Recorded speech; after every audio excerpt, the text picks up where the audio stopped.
Siapa yang kenal Allah, Allah itu Rahman Rahim. Istasghara fi janbi karamihi zanbuh. Maka dosa besar yang dia lakukan, kalau dia kenal Allah, dia nggak putus asa. Dia cepat move on. Apa arti move on? Cepat kemudian melupakan dosanya, lalu berharap ampunan Allah Subhanahu wa ta'ala. Ada dosa tadi, dosa-dosa maksiat. Ada dosa fikrah. Dosa fikrah ini menyesatkan orang, bikin sesat orang, cara berpikir orang, baik dalam politik, sosial, ataupun keagamaan, itu juga dosa besar. Ya, itu tobatnya juga harus besar.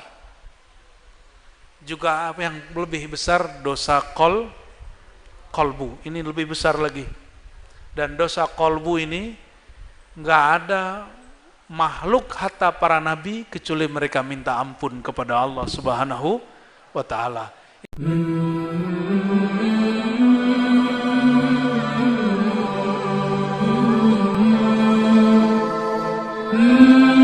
Wajib paham, tenang. Allah tidak pandang ijazah, yang Allah pandang kolbu yang berpaham.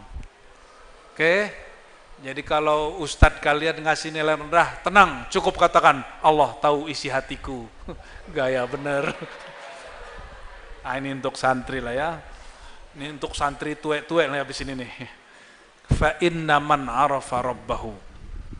Siapa yang kenal Allah, mengenal Allah itu, di Quran Allah lebih banyak menyebut nama Rahman Rahim, atau Allah banyak menyebut nama Muntakim. Muntakim yang ngancam dengan siksaan. Yang mana yang banyak?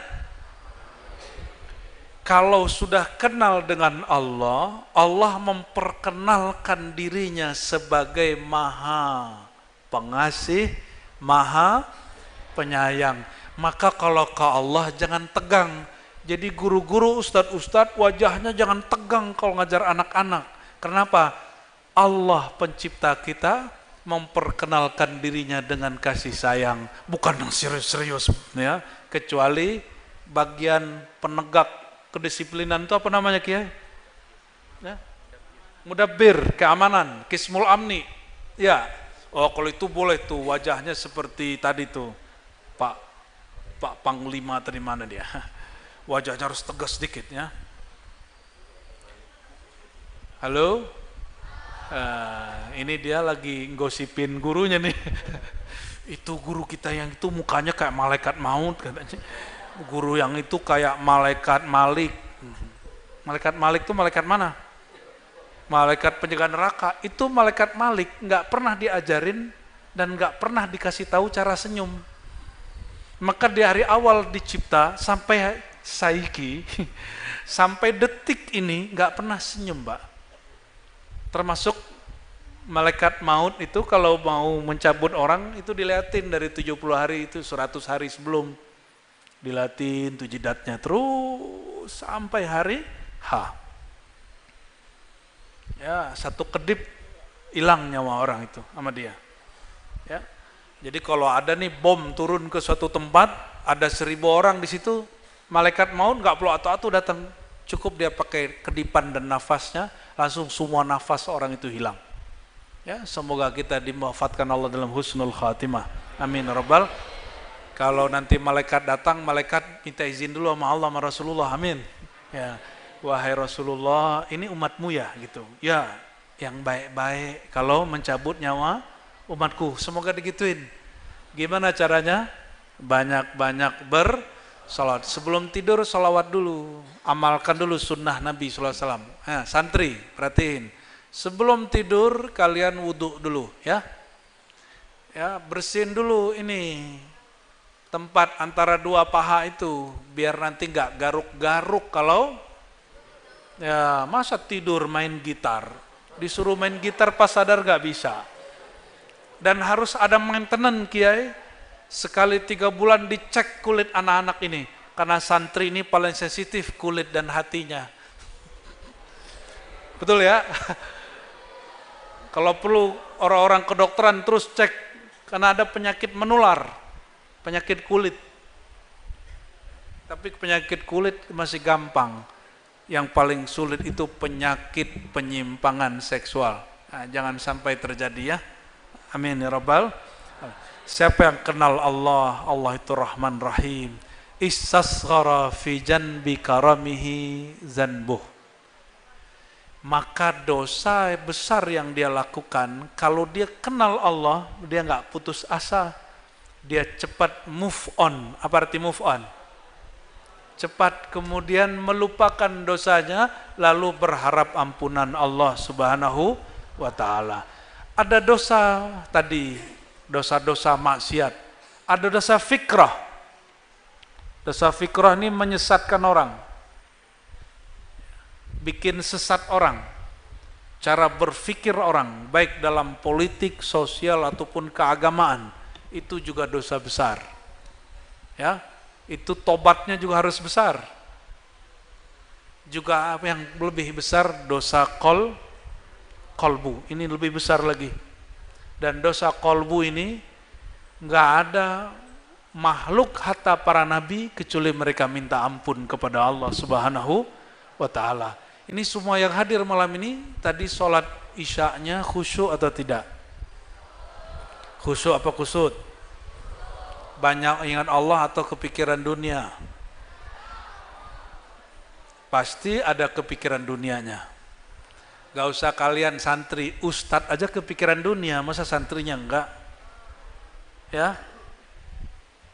Kalau orang faham Al-Quran, Allah melarang untuk lalai. Wala takun minal ghafilin. Jangan kamu menjadi orang lalai. Maka lalai ingat Allah itu dosa.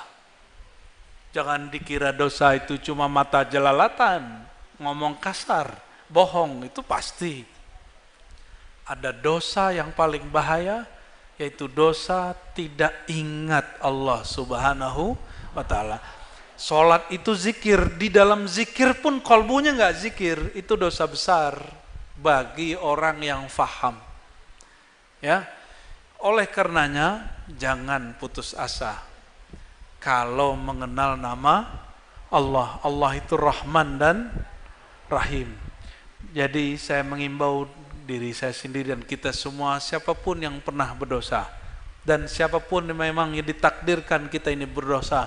Karena Nabi SAW meriwayatkan dari Allah bahwa Allah berfirman, ya Bani Adam, ya wahai Bani Adam, jika kalian tidak minta ampun kepada Allah karena merasa berdosa, Allah akan datangkan generasi baru, mereka melakukan dosa atau merasa dosa, lalu mereka minta ampun kepada Allah. Jadi kalau kita nggak merasa berdosa, Nabi aja masa berdosa, istighfarnya 100 kali setiap hari. Ada di sini kiai yang nggak punya dosa? Ustadz, matanya hari ini aman nggak Ustadz? Kelihatan yang cantik, matanya ketahan nggak Ustadz? Ketahan ya, waduh cantik gitu ya. Gimana kiai? Aman?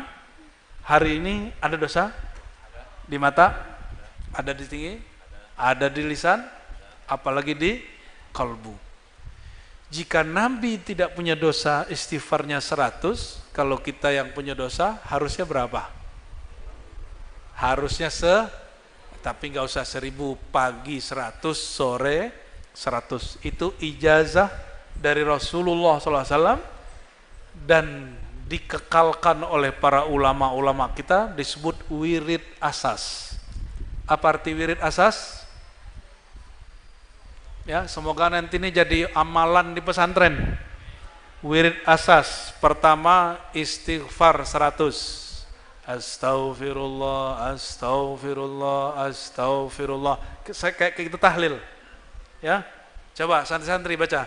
Astaghfirullah, astaghfirullah. Nah, itu namanya baca istighfar. Kalau minta ampun, di hatinya mengatakan, ya Allah, ampuni dosaku, dosa pandanganku, dosa pendengaranku, dosa lisanku, dosa kolbuku, dosa kepada orang tuaku, dosa kepada guruku, dosa kepada kawanku, dosa kepada semua makhlukmu, dosa yang kami sadari, dosa yang kami tidak sadari. Itu maknanya, dibaca 100. Astaghfirullah, astaghfirullah. Kalau Syekh Abdul Qadir Jilani mengatakan, jika engkau baca istighfar, maka hentakkan ke dalam dirimu, sadarkan dirimu bahwa engkau punya dosa. Arahkan ke wajah, arahkan ke mata, arahkan ke telinga, arahkan ke semua diri, mintakan ampun. Halo bocil-bocil, ini kalian setiap pagi pasti nggak dengar bahwa tubuh kita ini bicara sesama anggota tubuh. Apa kata tangan, kaki, kepala, tubuh kepada lisan? Hadis ini hadis sahih Bukhari. Ada juga di Tirmizi yang lebih jelas. Semua anggota tubuh ini berkalam, wahai lisan, kami dalam tanggunganmu. Jika engkau tidak jaga lisanmu, kata-katamu wahai lisan, maka seluruh anggota ini akan hancur. Maka hati-hati dengan lisan, ya. Kita berdoa kepada Allah, semoga semua yang hadir malam ini, yang mendengarkan kajian malam ini, Allah jaga lisannya. Amin ya rabbal alamin. Saya sering dengar orang ngomong begini, minta keadilan Allah. Ada yang begitu? Apa kata Imam Lataillah? La saghirata. Tidak ada namanya dosa kecil kalau Allah bersikap adil. Tidak ada namanya dosa kecil kalau Allah bersikap adil. Penegak keadilan ini penegak hukum. Maka kalau orang penegak hukum, satu pun kesalahan mesti diadili. Tapi untungnya di negara kita meniru sifat-sifat Allah, ada kelompok pemberi ampun. Ya, kelompok pemberi ampun. Maka disebutkan di dalam teks ini, tidak ada namanya dosa besar selama yang melakukannya sadar Allah itu maha luas kasih sayangnya. Coba dosa semua orang di bumi. Bumi ini cuma satu titik di langit. Maka semua pemaksiat itu cuma sebesar bumi. Sedangkan rahmat Allah meliputi langit dan bumi, aras dan lain sebagainya. Maka kalau kita minta rahmat Allah, wa rahmatullahi wasi'ah, rahmat Allah itu luas, itu sama dengan dosa itu. Taruhlah najis di laut. Coba taruh najis di laut, lautnya kena najis gak? Berapa batas air najis? Santri-santri, 2 kullatain, 2 kulah. Jadi kalau ada najis, taruh di air 2 kulah, itu airnya gak najis. Najisnya dihitung langsung suci. Apalagi jika ada najis ditaruh di mana? Di laut. Dan coba bayangkan, rahmat Allah ibarat lautan. Dosa seluruh makhluk hanya seperti najis yang ditaruh di laut. Habis. Oleh karenanya Imam Syazili berdoa. Ini doa sering kami baca. Coba diikuti maknanya ya. Allahumma ja'al sayyiatina sayyiat man ahbabta. Ya Allah, ikuti. Jadikan kesalahan kami, dosa kami, kesalahan dan dosa orang yang Engkau cintai. Ini bocil-bocil ini udah jatuh cinta belum Kiai? Udah punya kekasih belum nih? Oh, yang keras di belakang yang jawab. Ya, kalau ngirim surat pakai apa? Pakai kertas layang-layang ya, cet gitu. Kalau kita cinta seseorang, dia berbuat salah, pasti kita maafkan. Pasti kita, coba ini orang tua nih, anaknya salah. Sesalah-salahnya anak, pasti masih sayang. Pasti masih dianggap anak. Bener ya?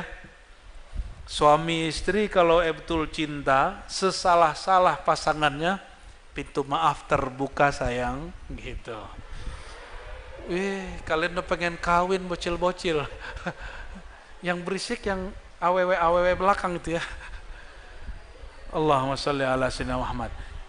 Kalian cepat gede ya, nanti lamar yang di belakang.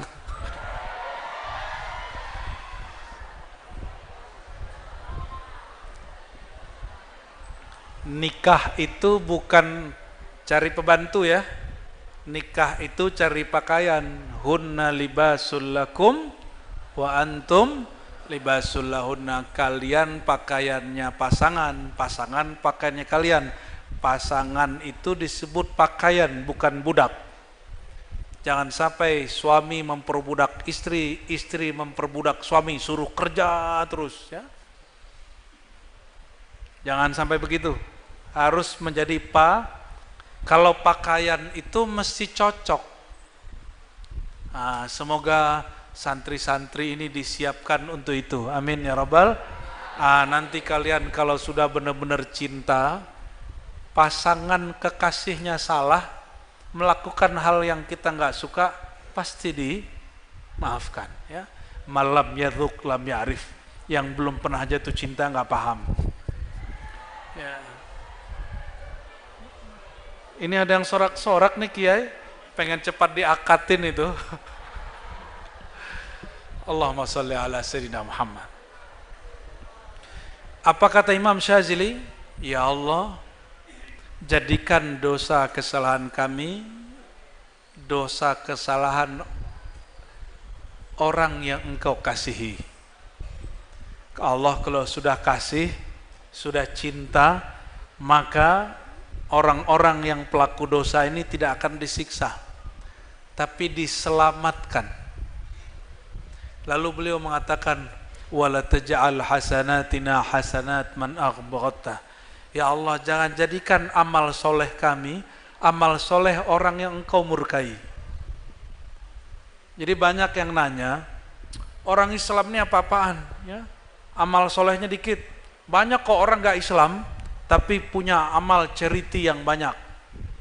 Berarti kalau mau jadi orang baik nggak perlu Islam. Oh, nggak begitu. Dia nggak paham. Allah itu paling murka sama orang syirik. Yang mengajarkan tauhid murni hari ini hanya ajaran Sayyidina Muhammad SAW. Maka kalau orang berbuat baik, Allah hanya izin dia buat baik karena dirinya, bukan karena ingin disebut orang baik. Maka santri-santri ini kalau ngambil sampah bukan karena ingin dipandang guru. Ini kalau lagi benerin apa gitu ya, bukan ingin nunjukin, kita ingin tunjukkan kepada dunia bahwa Islam agama bersih. Itu kalian syirik khafi. Kita ini bersih bukan supaya dilihat agama lain, tapi supaya dilihat oleh Allah SWT. Negara ini bersih bukan supaya dipuji oleh negara lain, tapi supaya Allah mengampuni negeri ini dan menurunkan berkah. Nah, ini syirik khafi yang diajarkan banyak ustadz, mohon maaf para pendakwah. Kalian harus tunjukkan Islam itu kuat, Islam itu bersih kepada umat. Itu syirik khafi. Kita tunjukkan bukan kepada makhluk, tunjukkan kepada Khalik. Maka ayatnya wa qul i'malu fasarallahu a'malakum. Maka beramallah kamu, Allah yang nanti lihat, bukan makhluk yang lihat. Baik, barangkali itu dua hikmah malam ini. Semoga dua hikmah ini bisa membuka mata hati kita. Jangan putus asa kalau ada salah, jangan juga kepedean kalau punya amal soleh. Siapa tahu amal soleh kita amal soleh orang yang dimurkai, ya. Dan juga jangan putus asa, siapa tahu kesalahan kita kesalahan daripada orang yang Allah sayangi. Wallahu a'lam bis-shawab. Baik, terima kasih penjelasannya Bu ya. Bagaimana santri-santri semua? Paham? Ada pertanyaan? Baik. Eh, Tadi Bu ya, lewat tol kan? Ya. Ternyata tol itu adalah jalan pintas. Ini sebelum kita menunggu pertanyaan dari bapak-bapak dan ibu-ibu. Kira-kira Bu ya, ada nggak jalan pintas atau jalan tol ampunan Allah? Wow. Yang lain sembari mengumpulkan pertanyaan ya, silahkan. Jalan cepat diampuni Allah, ya. Innal hasanat yudhibnas sayyiat.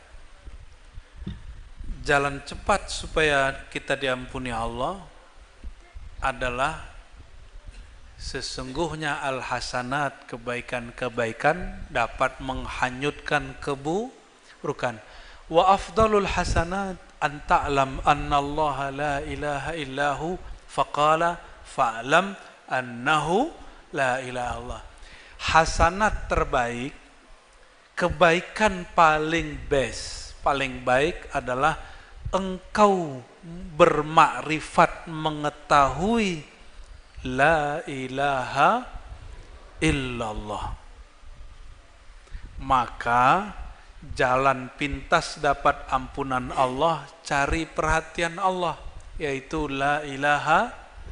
Dan mustahil orang faham la ilaha illallah kalau tidak kenal Sayyidina Muhammad Rasulullah. Itu jalan pintas lebih cepat lagi. Lebih cepat lagi. Apa itu? Carilah perhatian kekasih Allah. Bagaimana cari perhatian kekasih Allah? Bacalah salam dan salawat kepada kekasihnya, dia pasti balas. Maka siapapun nama, siapapun hamba yang dibalas oleh Rasulullah, dia pasti diampuni oleh Allah. Karena satu salawat 10 rahmat. Maka semua dosa kita hanyut semua. Dan ini disebutkan oleh Imam Mu'tazilah dalam kitab al-ism al-mufrad ya, atau al-mujarrad. Di situ beliau menyebutkan ada jalan-jalan lain untuk berzikir, untuk bertobat seperti yang kami sebutkan. Maka Bapak Ibu jangan pelit bersolawat ya. Ada seorang tua disebutkan, dia ini orang soleh, cuma suul adab mas orang wali, meninggalnya wajahnya gosong. Disebutkan oleh Imam Ibn Arabi dalam kitabnya. Ya, dia sendiri yang melakukan.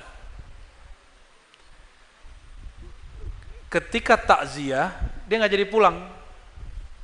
Takziah ba'da maghrib, nggak pulang-pulang ini imam. Kenapa?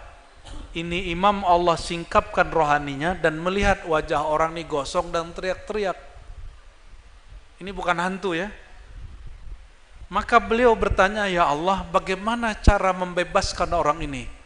Nah, di riwayat itu disebutkan bahwa Al-Imam Ibn Arabi qaddasallahu sirrahu berzikir tahlil la ilaha illallah 70.000. 70.000 itu sedikit atau banyak? Namun karena dia sudah jam terbangnya tinggi, dari maghrib sampai jam 4 sebelum subuh khatam. Camak, tanya beliau-beliau nih, buya-buya ini paling pengalaman, khataman zikir 70.000 itu bisa semalam. Setelah selesai dia doa, ya Allah, tolong kirimkan rahasia pahala dari la ilaha ini untuk orang yang saya ta'ziyahi. Langsung wajahnya berubah. Di riwayat kedua pakai sholawat. Nah, berarti dua ini kunci supaya diampuni oleh Allah. Maksud saya jangan nunggu mati dulu. Khawatir nggak ada orang kayak Ibnu Arabi. Ya, maka kita tahlilin diri kita. Kita sholawatin diri kita untuk mengirim rindu kepada Rasulullah Sallallahu Alaihi Wasallam. Maka nih semua yang hadir coba niat. Aku berniat berzikir la ilaha illallah minimal seumur hidup sekali khatam 70.000. Coba ingat-ingat dari sekarang, mulai dihitung zikirnya. Oh zikir gak usah hitung-hitung Tad, itu bid'ah. Ya salam, emang Nabi gak ngitung? Nabi 33 ngitung gak? baca istighfar la ilaha illallah 100 itu hadis Nabi semua, itu hitungan bukan? Berarti menghitung itu sunnah Nabi atau bid'ah? Sunnah Nabi. Kalau nanti hitungannya sudah tertancap di kolbu, kalimahnya sudah merasuk dalam jiwa, napasnya nggak berhenti lagi nyebut nama Allah, baru boleh ente buang tasbih. Ya, nggak usah pakai tasbih lagi. Tapi saya khawatir itu tidak akan terjadi kecuali mati dulu. Ya. Maka Imam Junaid ditanya, wahai Tuan Syekh, Imam Salafus Saleh, Anda ini kan wali Allah besar, kok masih pakai tasbih? Apa jawaban beliau? Aku mendengar guruku Syarif Sakati dari gurunya terus sampai ke Hasan Al-Basri, 3 orang jaraknya. Beliau Hasan Al-Basri, itu nama kiai itu. Murid Sayyidina Ali, beliau berkalam, aku suka uhibbu an azkurallah, aku suka ingat Allah dengan kolbuku, dengan lisanku, dan dengan anggota tubuhku yaitu tangan. Pakai alat tasbih. Maka bertasbih menggunakan biji-biji ini bukan niru Shaolin dan Buddha ataupun Kristiani. Ini amalan seorang murid sahabat Nabi, namanya Al-Hasan Al-Basri, amalan salafus soleh, walaupun orang yang ngaku bersalaf hari ini tidak menerimanya. Ya, wallahu a'lam bishawab. Terima kasih banyak Abu ya. Ada yang suka jalan tol kan? Suka nggak? Baik, Bapak Ibu semua, silakan yang di sini. Kita mau ada nanti dari santri yang bertanya.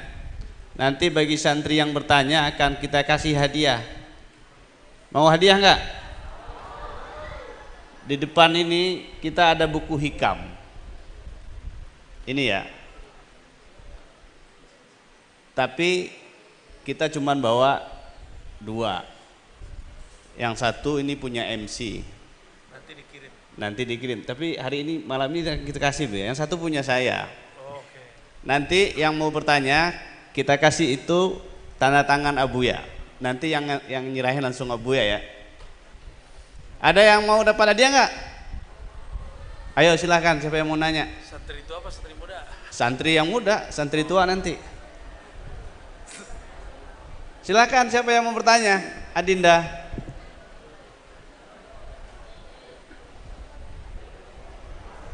Oh lagi rembuk dulu.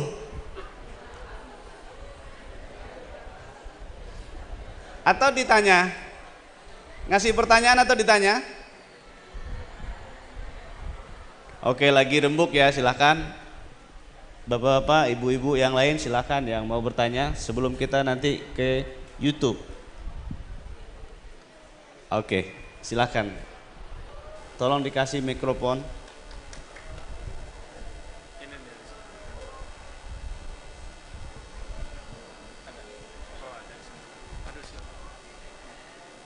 Ini di depan Ustaz.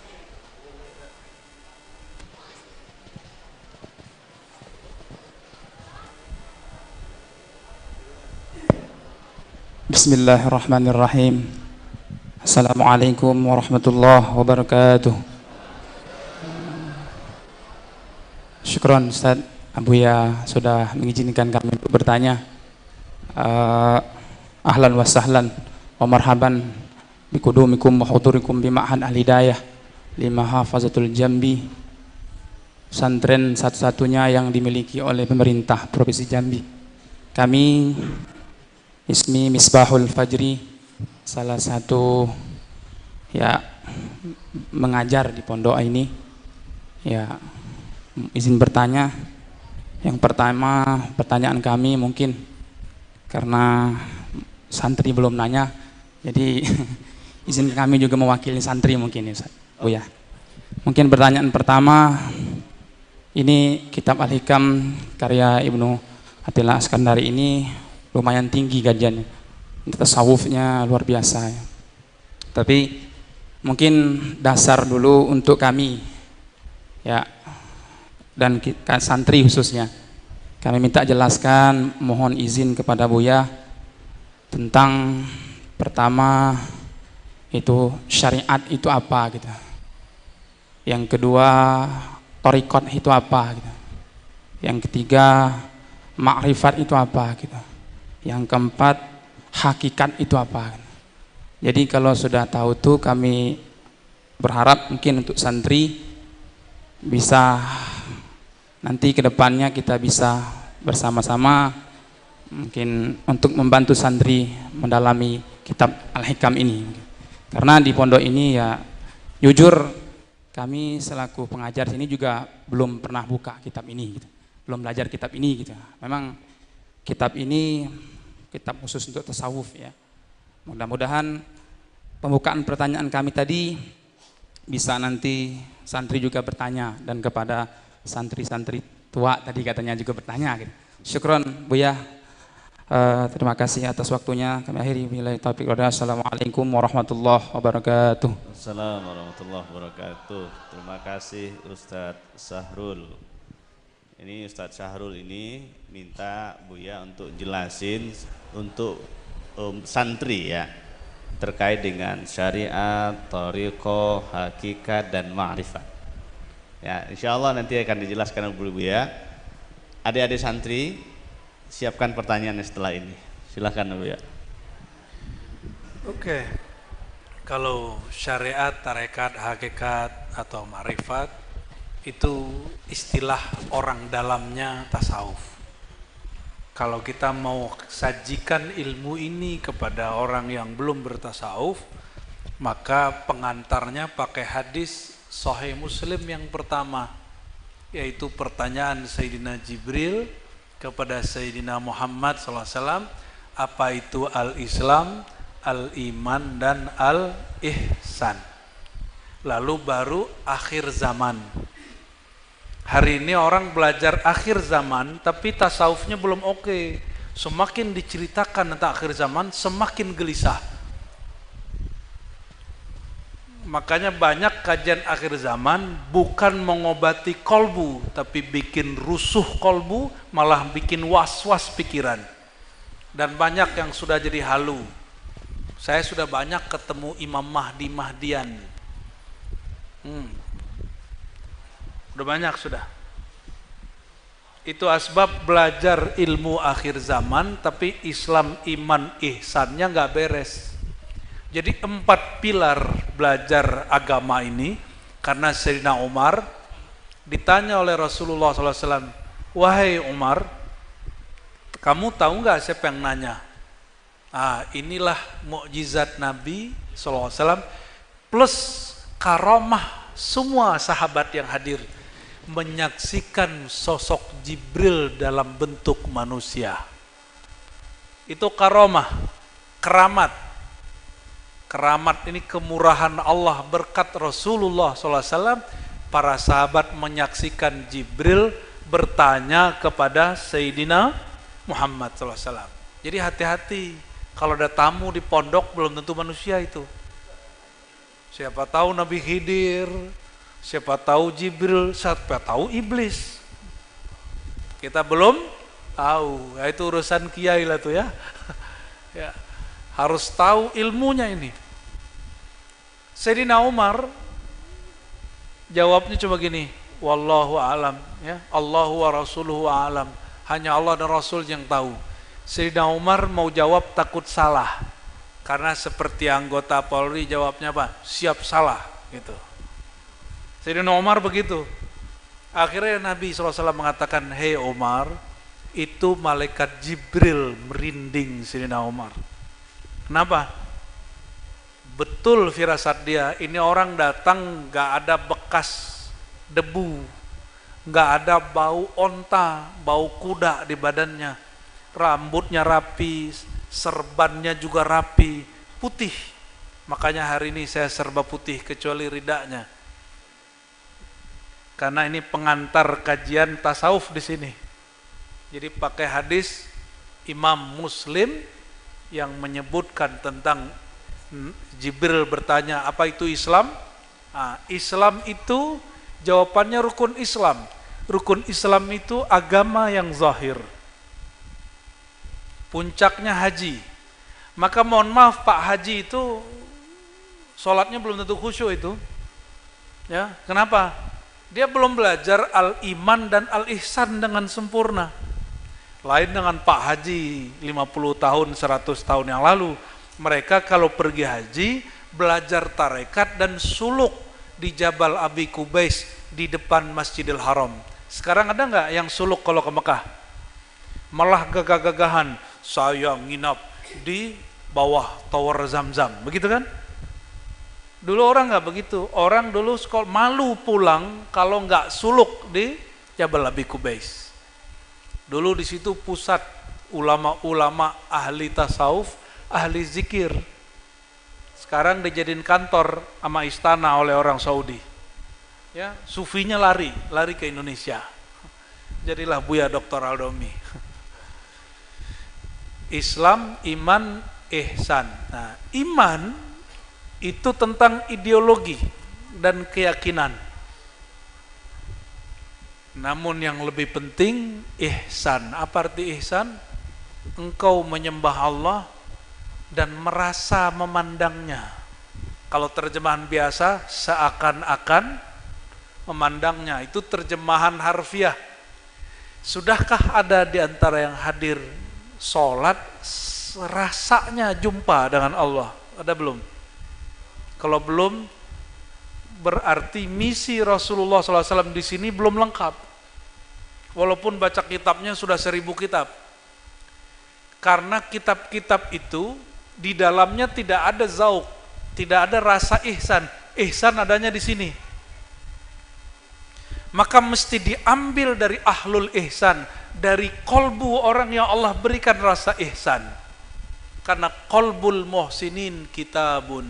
Kolbunya orang muhsinin itu setara dengan kitab-kitab. Ini nggak bisa kita baca kitab nih, bawa pulang langsung khusyuk, nggak bisa. Saya punya lebih dari 100 kitab tasawuf tentang praktek-praktek zikir, itu nggak ngefek kalau dibaca. Tapi kalau dibimbing oleh guru, walaupun satu kalimat la ilaha illallah, itu langsung bergetar di sini. Di Quran disebutkan idza dzukirallah, disebut nama Allah, kalbu bergetar. Coba sebut nama Allah, sudah bergetar belum? Belum, ya. Berarti nggak beriman dong. Bukan, imannya belum lengkap. Ilmannya baru ilmu yakin, belum hakul. Kalau hakul yakin, ulaika, mereka itulah orang-orang yang beriman haqqa. Itu disebut hakul yakin. Hakul yakin itu orang bilang nih, ini loh kopi manis enak. Terus Buya Yunal coba minum, kita lihat, oh dia keenakan. Itu namanya ainul yakin, terlihat. Tapi kalau Bapak Ibu tuan-tuan ini coba, betul enak, itu baru udah hakul yakin. Oleh karenanya 3 pilar ini mesti disempurnakan sebelum belajar fikih akhir zaman. Dan mohon maaf Bapak Ibu, tasawuf itu bukan untuk orang tua. Tasawuf itu setara dengan fikih untuk orang baligh berakal. Namun guru beliau Buya Rizwan, ya, Datu Siri, itu punya guru namanya Syekh Abdul Malik. Masih kecil, beliau sudah belajar zikir dengan ayahandanya Syekh Muda Abdul Qadim. Sama, alhamdulillah al-fakir kami juga belum balik sudah belajar zikrullah dan merasakan nikmat zikrullah. Dan nikmat itu kita nggak lupa sampai hari ini. Ya, jadi Ustadz, pengganti istilah syariat, tarekat, hakikat, ma'rifat, karena istilah itu ada yang bid'ahin. Temannya Ustadz juga. Kita pakai apa?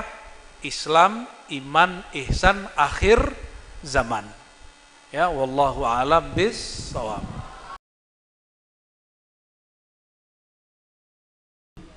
Oke, ini mungkin berkaitan dengan pertanyaan pertama tadi ya. Kita susun lagi biar nyambung sama pertanyaan ini. Jadi belajar fikih al-Islam, ini ada belajar kitab fikih nggak? Fikih apa? Fiqhul Wadih. Apa Matan Takrib? Apa Kiai? Kitabnya apa? Mantan Takrib apa Matan Takrib? Sampai Kifayatul Akhyar. Wah, Masya Allah. Taqiyuddin Al-Husni. Kitab itu termasuk berat itu Kiai. Ya, semoga santri-santri menikmatinya. Berarti mazhab pesantren Al-Hidayah, mazhab Asy-Syafi'i. Salah satu mazhab terdekat dengan Rasulullah SAW. Oke, cara sholat mengikuti Rasulullah atau mengikuti Imam Syafi'i?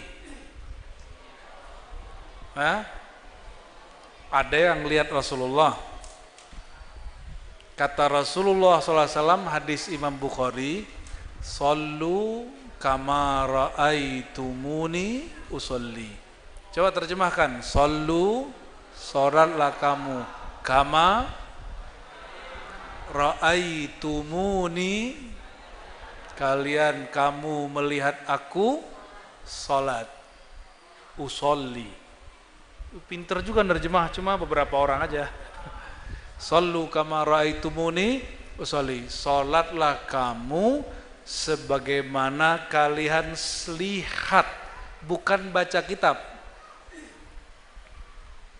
bukan sebagaimana kalian baca kitab Sahih Bukhari, Muslim, Abu Daud, Tirmizi, tapi sebagaimana kalian melihat aku. Coba yang hadir malam ini, mau santri ataupun yang sudah jadi ustadz, jadi kiai, sholatnya pernah lihat Nabi nggak? Pernah? Terus lihat siapa? Lihat siapa? Lihat buku apa lihat guru? Lihat buku apa lihat guru? Lihat buku. Kalian bisa sholat pakai buku. Hadis Sahih Bukhari pun tidak ada satu hadis yang lengkap dari takbir sampai assalamualaikum, nggak ada. Hadis yang lengkap tata caranya itu cuma hadis tentang haji dan umrah. Riwayat Imam Muslim, Kitabul Hajj, itu 1 halaman setengah dari awal cara haji sampai terakhir. Sedangkan cara sholat hadisnya terpisah-pisah lebih dari 100 hadis. Takbir sendiri, ngangkat tangan sendiri, ada yang digabung takbir dengan tangan, ada wajah tuh sendiri, bait, Allahumma bait sendiri, sendiri-sendiri. Maka orang kalau mengatakan gak usah ikut imam, gak usah ikut guru, dia akan bingung sendiri baca hadis Nabi. Jadi kalau mau sholat, kata Nabi, lihat aku. Kalau tidak lihat aku, lihat orang yang pernah lihat aku. Siapa namanya? Para sahabat. Ada yang jumpa sahabat Nabi? Gak jumpa? Ya udah, murid sahabat tabi'in. Ada yang jumpa tabi'in? Ya udah, murid imam tabi'in. Tabi'in itu Abu Hanifah, Malik, Syafi'i, Ahmad bin Hambal. Ada yang jumpa? Imam yang tadi wafatnya 150, yang terakhir saya sebut Hanbali, wafat 242. Ada yang pernah hidup di zaman itu? Terus gimana cara lihatnya? Carilah guru yang punya guru, gurunya bersambung dengan guru-guru sebelumnya sampai kepada hadirah Rasulullah sallallahu alaihi wasallam. Ada mereka yang terhubung kepada sang guru bernama Syafi'i, nama mazhabnya mazhab Imam Syafi'i. Nah, itu cara sholat. Coba, Nabi suruh kita sholat seperti beliau sholat nggak? Atau sebagaimana kamu lihat aku sholat? Mana hadisnya tadi? Shallu, sholatlah kamu sebagaimana engkau melihat aku, bukan sebagaimana aku. Karena Rasulullah kalau sholat baru takbir pindah alam. Nabi baru takbir tiba-tiba sudah rasanya di surga. Begitu di Sahih Bukhari. Pas ganti lagi takbir sudah melihat neraka. Takbir lagi, lain lagi. Nggak ada kita yang sholatnya seperti Rasulullah SAW. Oleh karenanya beliau tidak nuntut kita sholatnya setinggi makrifat para nabi. Cukup sejauh mana sanggup engkau mengikutinya, ikuti. Tadi yang diikuti siapa? Guru. Maka guru itu dalil yang hidup.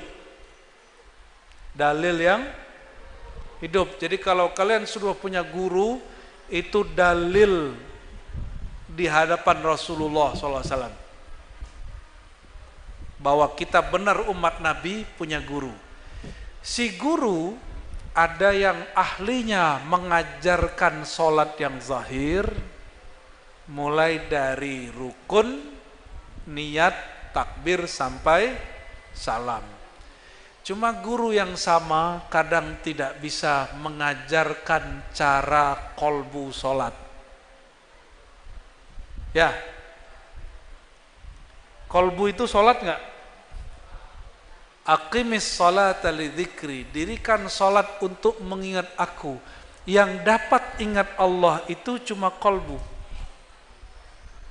Tubuh ini bentuk ibadahnya ruku sujud, ruku sujud, ruku sujud. Tapi yang betul-betul ingat Allah cuma oleh karenanya ada ungkapan, bukan hadis, sering kami baca, qalbul mu'min baitullah. Kolbu orang beriman rumahnya Allah. Rumah Allah tempat ingat Allah. Kaitannya dengan pertanyaan tadi di situ. Belajar sholat itu gurunya mesti dua. Satu, guru yang mengajarkan sholat yang zahir. Ada guru yang mengajarkan sholat yang batin. Dan dua-dua ini nggak boleh dilepas. Kalau orang sholat batin nggak sholat zahir disebut kebatinan. Cukup merem, udah sholat, dah, gitu ya. Kelompok apa namanya? Kebatinan. Untuk apa lagi sholat? Saya sudah bersama Allah. Ada yang ngomong begitu? Wih, banyak yang ngomong begitu. Di Jambi ada, Pak. Karena kata dia Allah sudah ada dalam dirinya, dia nggak mau sholat lagi. Dan ini sama batalnya dan sama sesatnya dengan orang yang belajar sholat yang zahir tapi tidak mau belajar sholat yang batin. Kata Nabi, kata Quran malah, ya, fawailul lil qasyati qulubuhum min dzikrillah. Surat Az-Zumar ayat 22, ya, kalau salah tolong dibenerin para hafiz. Dan celakalah bagi orang yang hatinya keras, sulit untuk berzikir. Ulaika fi dhalalim mubin. Mereka itu orang yang sesat dan sesatnya nyata. Jadi perhatiin, ya. Salatnya cuma salat zahir, sesat. Salatnya hanya salat batin, juga sesat. Maka yang tepat sesuai ajaran Nabi, supaya kolbunya naik, gabungkan yang zahir dengan syariat, batin dengan berhakikat, bertarekah. Maka adik-adik ini pelan-pelan nanti Kiai mungkin diajarkan kitab-kitab standar, ya. Bidayatul Hidayah, Minhajul Abidin. Kalau hikam ini mereka biar dapat berkah aja, ya. Tapi jangan kecilkan mereka para ustadz. Saya ngaji hikam pertama mendengar umur 10, tapi baca umur 14-15, seingat saya. Ya, umur-umur mereka lah. Cuma saya dulu nggak suka main futsal, sukanya main kitab. Mereka ini suka main futsal toh. Orang main futsal depan, saya buka kitab, itu aja bedanya. Ya, nggak tahu kalau mereka ini. Gitu cara menguatkan wadah kolbu. Ada cara lain, tapi untuk konteks malam ini yang relevan barangkali itu. Wallahu a'lam bis-shawab. Baik, terima kasih ya Bu ya. Ini berikutnya silakan, mana Adinda yang mau bertanya? Oke, silakan. Ke depan. Ke depan. Ayo. Mana sih suaranya? Ayo. Cepet dikit. Iya. Jalan ke depan, jalan ke depan. Mana suaranya?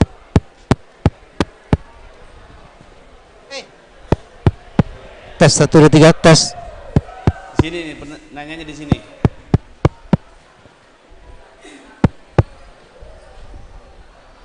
Sini, sini. Udah pada hadiah kitab nih. Nah, di sini nih nanyanya. Oke. Kenalkan dulu namanya, kampungnya dari mana, kelas berapanya ya. Oke. Silakan. Berdiri biar kelihatan. Iya, berdiri, berdiri.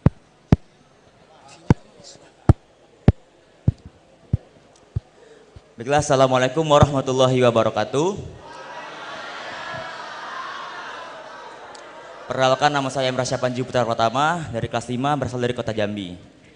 Afwan Ustadz, saya ingin bertanya beberapa pertanyaan yang sedikit mengganjal di pikiran saya. Baiklah, pertanyaan pertama. Jadi di Indonesia ini ada beberapa budaya yang mungkin menjadi hal lumrah. Contohnya seperti hal-hal pamali, dan kemudian sering saya ditemukan waktu kondangan seperti penangkal hujan. Contohnya seperti kayak cabai kemudian bawang ditusuk gitu, ya itu agak aneh menurut saya. Kemudian ya ilmu putih gitu Ustadz, ilmu putih yang kayak melakukan amalan-amalan puasa terus mendapatkan ilmu kebal, apa itu termasuk syirik Ustadz? Dan pertanyaan saya yang kedua, itu jadi ada beberapa oknum yang berasal dari golongan-golongan kiai atau ustadz, bahkan yang menurut saya memiliki ilmu agama yang dalam, tinggi bahkan, kok bisa melakukan hal yang kejam, mohon maaf nih Ustadz, seperti kayak kekerasan seksual terhadap murid-muridnya. Kok bisa Ustadz? Padahal mereka kan orang-orang yang memiliki ilmu yang iman yang tinggi. Dan yang ketiga, ada dalam Al-Quran itu intang surullah yang surukum. Allah akan menolong orang-orang yang menolong agamanya. Mengapa harus kayak hamba-hambanya yang menolong untuk berusaha untuk agama sendiri? Kenapa tidak Allah langsung yang menolong untuk agamanya? Seperti contohnya pada Al-Palestina ini mungkin. Sekian, Assalamualaikum warahmatullahi wabarakatuh. Oke. Duduk dulu di sini. Duduk. Selesai dijawab baru boleh nanti pindah. Oke Bu ya, alhamdulillah pertanyaannya luar biasa nih Bu ya. Di sini sering enggak ada ini apa namanya pawang hujan? Kan itu yang ditanyakan. Namanya siapa? Namanya Panji Bu ya. Panji. Bintang film ya, Panji manusia milenium gitu ya. Oke. Baik Bu ya, luar biasa pertanyaannya berkenaan dengan penangkal hujan, muti, ilmu kebal, lalu persoalan kiai Ustadz Cabul, ya kan? Lalu persoalan kenapa nggak Allah aja yang nolong agamanya sendiri gitu ya. Oke, silakan Bu ya. Oke, yang lain tenang, kita dengarkan jawaban Bu ya. Yang nanya namanya siapa tadi? Panji. Panji. Alamat. Alamat kata Bu ya. Ini pertanda apa nih? Ini cuma satu ini. Nggak jelas. Oke. Ini pertanyaannya diborong oleh Panji Al-Jambi. Kelas 5 ya? Kelas 5. Ini kita yang jawab semua bagaimana nih? 4 pertanyaan untuk bahsul masail ini. Pertanyaan pertama tentang apa? Kebiasaan pawang hujan.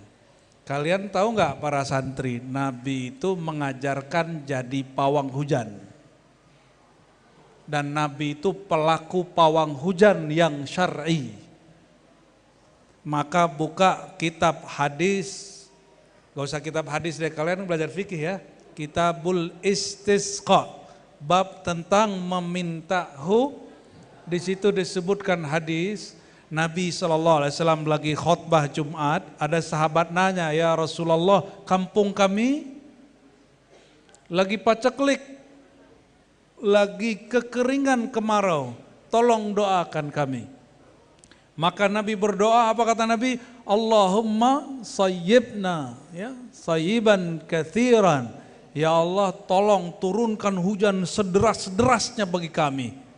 Lalu Nabi melakukan doa simbolis. Ini rida, selendang dipindah dari kanan ke kiri. Itu simbol mengganti musim. Setelah Jumat depan, itu yang doa datang lagi, yang minta doa datang lagi. Ya Rasulullah, hujan tidak berhenti-berhenti. Mintanya banyak-banyak deh. Maka tolong doakan, berhentikan hujan. Maka pawang hujan ini bisanya cuma nahan hujan. Itu pun kalau Allah izin.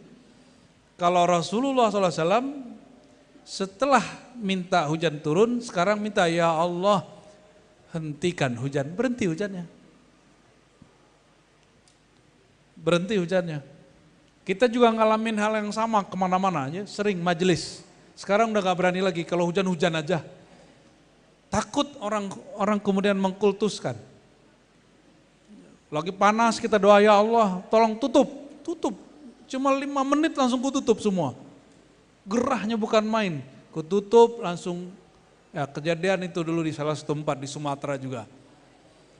Di tempat yang gak jauh beda, ya, kota yang agak tipis-tipis beda. Kita lagi maulid, saya hampir selesai, cuma tinggal 5 menit saya lagi.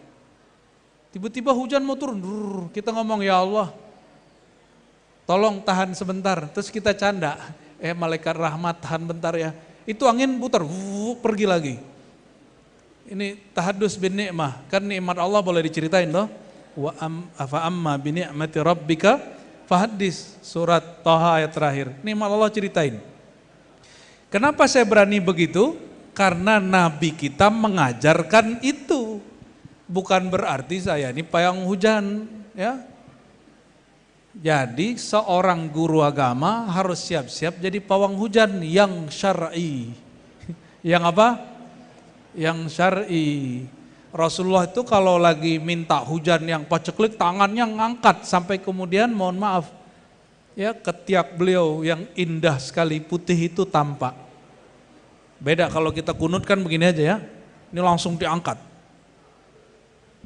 Nah, jadi pawang hujan itu sebenarnya salah satu skill Rasulullah SAW yang diwariskan kepada pewarisnya. Sayang para pewaris membid'ahkan, akhirnya yang pakai dukun.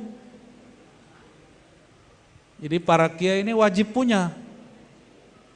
Hadratus Syekh Hasyim Asy'ari punya murid namanya Mbah Idris Cirebon, Mbah Idris Kamali, mantunya sendiri. Itu pakar pawang hujan. Pawang hujan. Tapi riadah beliau kiai, setahun puasa untuk muridnya, setahun puasa untuk gurunya, setahun puasa untuk dirinya dan keluarganya.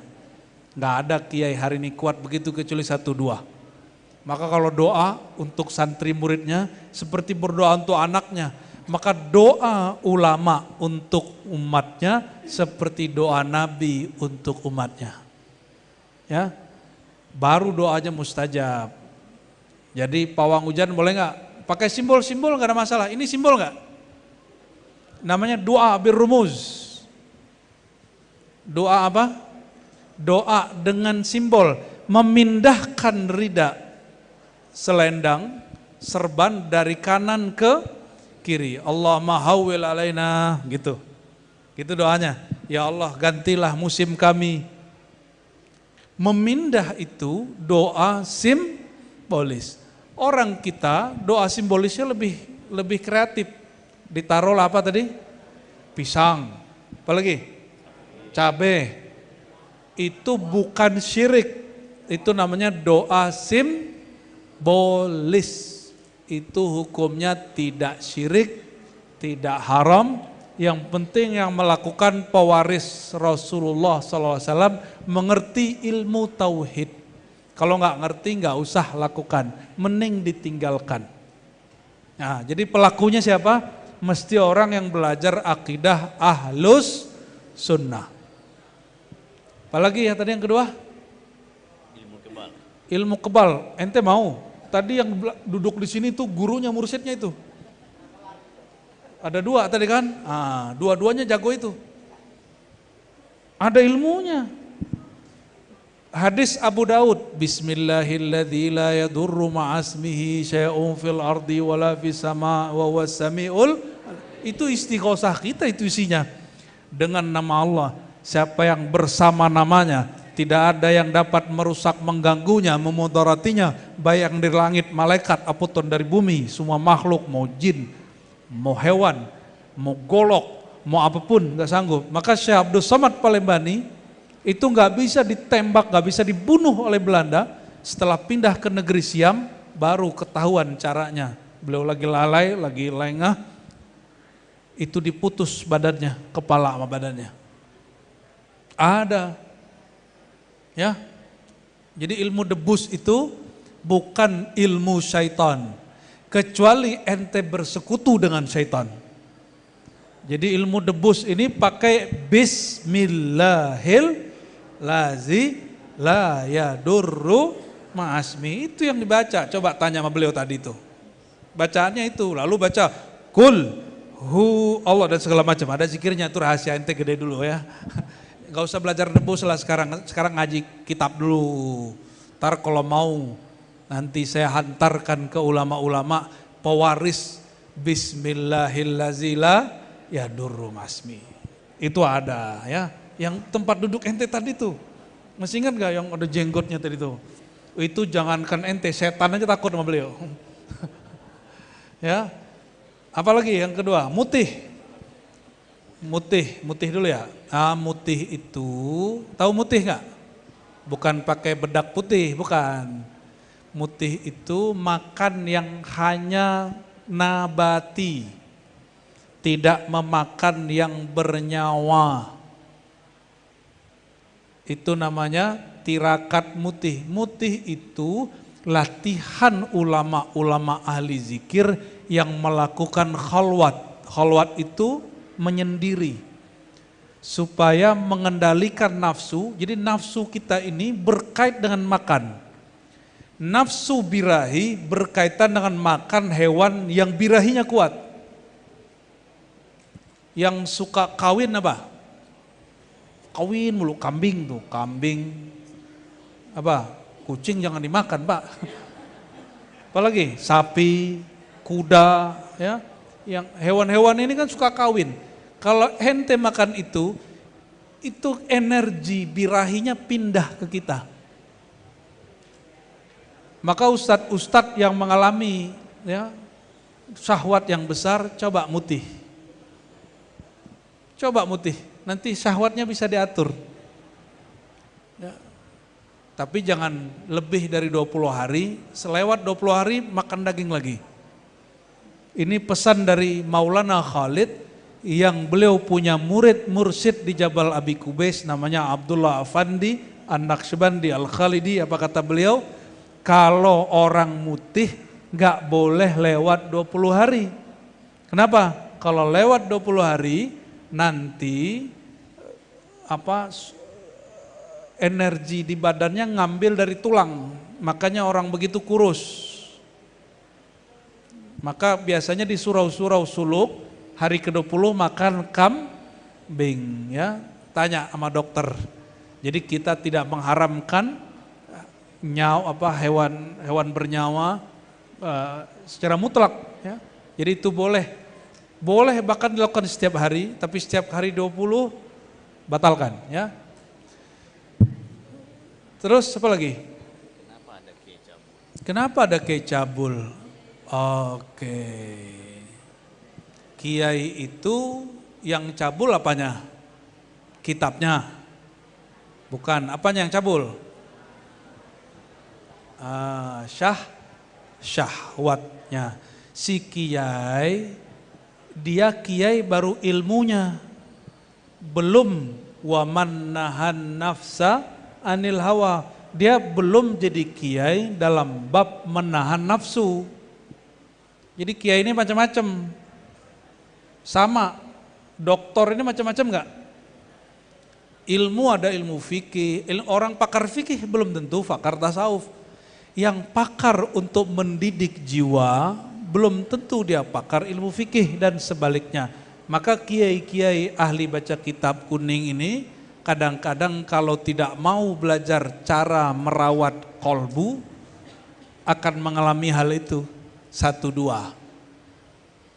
Dan itu normal terjadi. Kenapa? Ini tidak hanya terjadi di pemuka agama tertentu, semua agama manapun akan mengalami itu kalau dia tidak belajar mendidik jiwa. Untuk kiai-kiai begitu wajib dia punya guru mursyid yang mengajarkan cara puasa syahwat. Wajib. Jadi jangan sibuk cuma ngajar santri, nanti ente modusin santri nanti ya. Kita doakan jika itu terjadi, Allah sembuhkan itu penyakit jiwa sebenarnya, tapi orang begitu marah disebut sakit jiwanya. Padahal kata penyakit di situ bermakna birahinya lagi sakit. Ya, bukan orang sakit jiwa, bukan ya. Semoga segera Allah sembuhkan. Cari guru yang dapat mendidiknya. Dan terakhir apa? Sudah. Kenapa enggak Allah aja yang nolong agamanya? Intan surullah yang surkum. Ente lagi ngelawan Allah nih. Jika engkau menolong Allah, Allah pasti nolong kamu gitu ya. Ini. Apa kata Nabi? Man fassaral Qur'an bi ra'yihi falyatabawwa maq'adahu minan nar. Hadis Imam Tirmizi. Siapa yang mentafsir Quran dengan pikirannya sendiri, siap-siap masuk neraka. Jadi Quran itu tidak dapat ditafsir hanya dengan bahasa Arab. Jika berkaitan dengan akidah, tafsirkan dengan kaidah ilmu akidah. Ini contoh nih, kalau dipakai logika ente, nanti Allah begini, summastawa alal ars. Allah bersemayam duduk di atas aras. Ntar ente nanya, emang Allah masih butuh tempat duduk? Ya, kan nanya begitu ntar.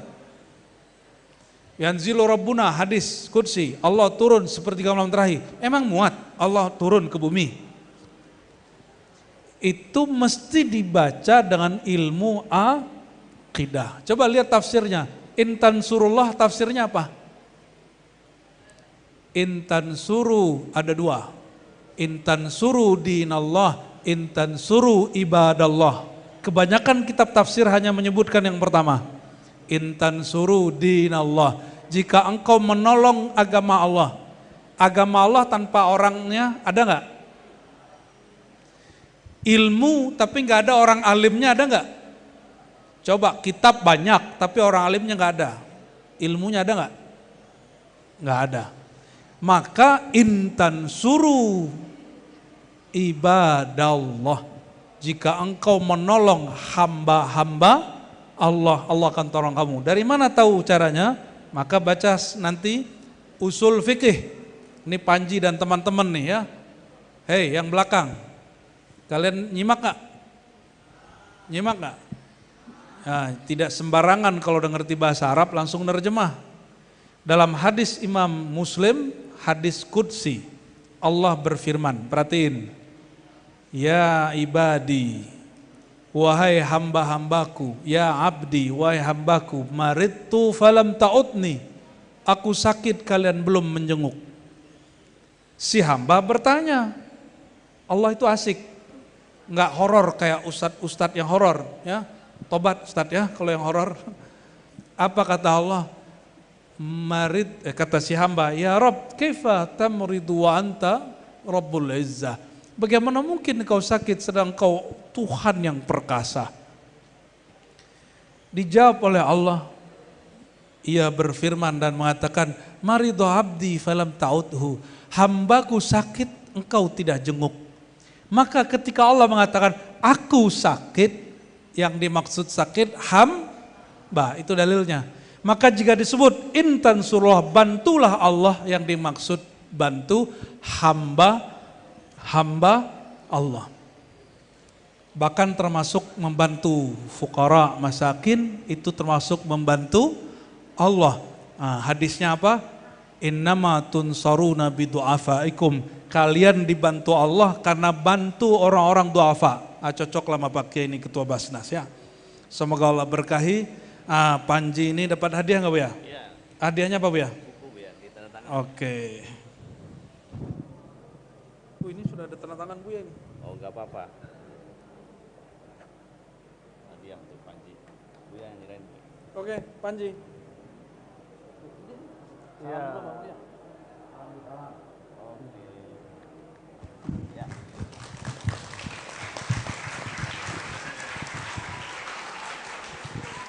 Alhamdulillahirrahmanirrahim. Terima kasih Panji ya, pertanyaannya luar biasa dan sudah dijawab juga oleh Buya. Kata MC kita tadi itu, kan dia orang Minang itu Pak, Bu. Katanya apa? Tarantang, tali tarantang, tarantang sampai puluh sampai digumpah tali na arang ketutu. Jika dirantang nyo namuah panjang elok digumpah nanyo singke singke sado kepaguno. Terjemahannya tahu Pak Bu? Nggak tahu ya. Terjemahannya itu ada di bawah gitu ya. Maksudnya begini, kalau kita perpanjang ini waktu bisa sampai pagi. Tapi karena perjalanan kita masih ada menjemput rasa sampai ke Sumatera, masih sampai Jambi, besok ada lagi rasa yang ingin dijemput sampai ke Morobungo, setelah itu ke Sumatera Barat. Untuk itu malam hari ini kita cukupkan sampai di sini. Semoga kita semua sama-sama diberkati oleh Allah Subhanahu wa taala. Apa Bu? Nanya lagi Bu? Cukup. Dada aja. Oh, ada mau disampaikan? Enggak bertanya?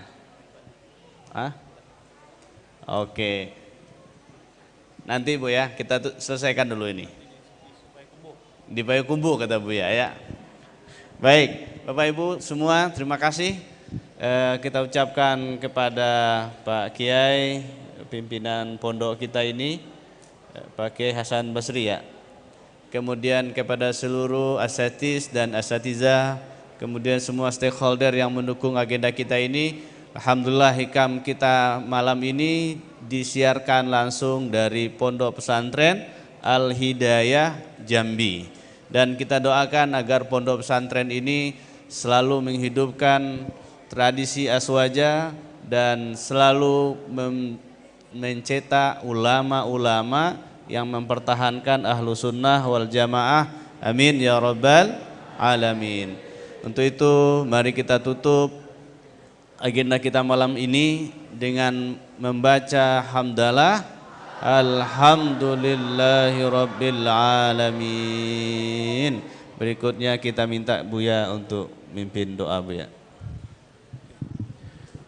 Mari kita berdoa ila ruhin Nabi sallallahu alaihi wasallam wa jami'i ikhwanihi minal anbiya wal mursalin was sahabati wat tabi'in wa ila abaina wa ummatina wa masyayikhina wa mursyidina wa jami'il hadirin wal hadirat وجميع المشايخ والأساتذ وجميع الطلبة والطالبات. الفاتحة.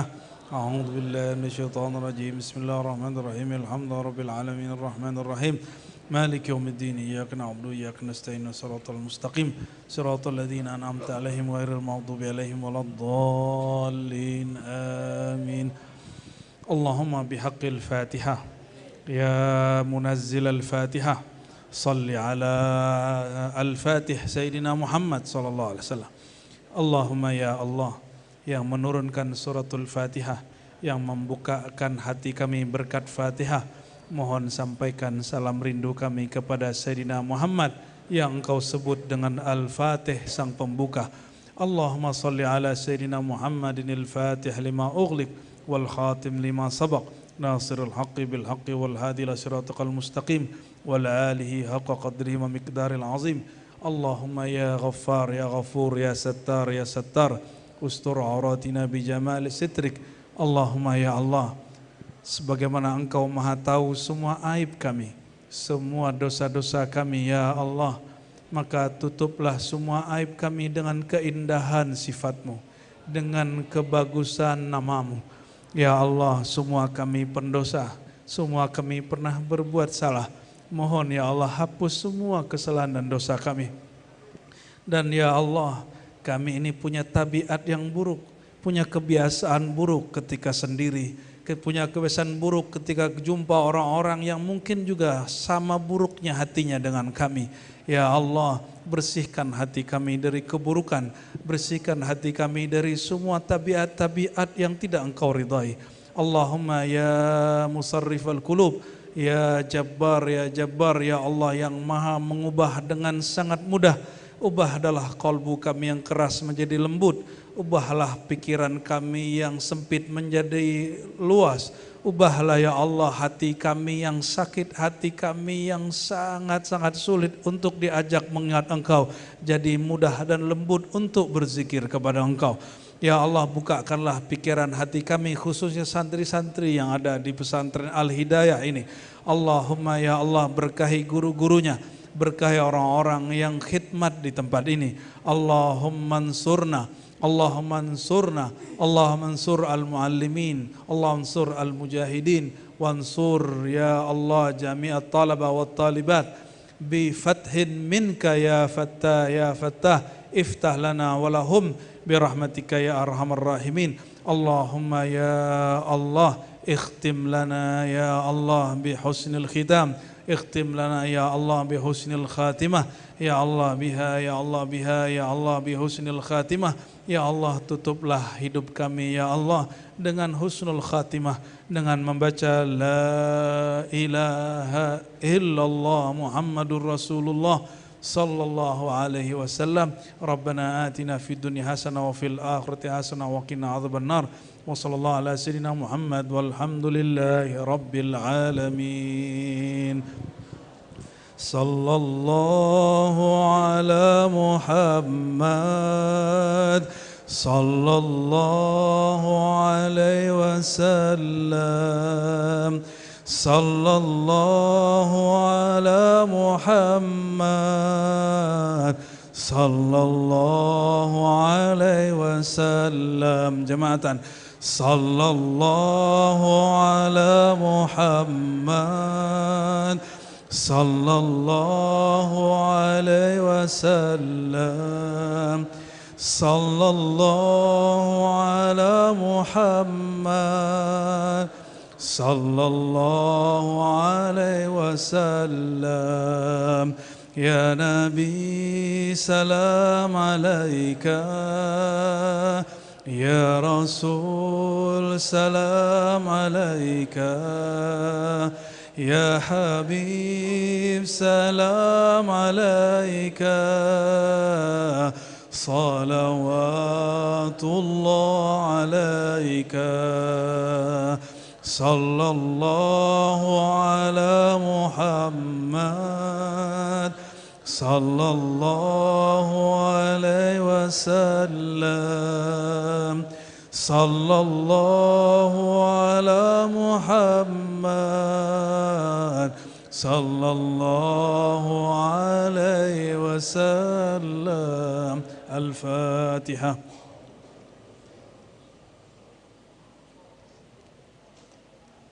والمغضوب عليهم ولا الضالين آمين. اللهم بحق الفاتحة وبحق سيدنا الفاتح سيدنا محمد صلى الله عليه وسلم استجب دعواتنا ويسر أمورنا ويسر أمورنا ويسر أمور مشايخنا ويسر أمور المسلمين برحمتك يا أرحم الراحمين. سبحان ربك رب العزة عما يصفون وسلام على المرسلين والحمد لله رب العالمين. السلام عليكم ورحمة الله وبركاته.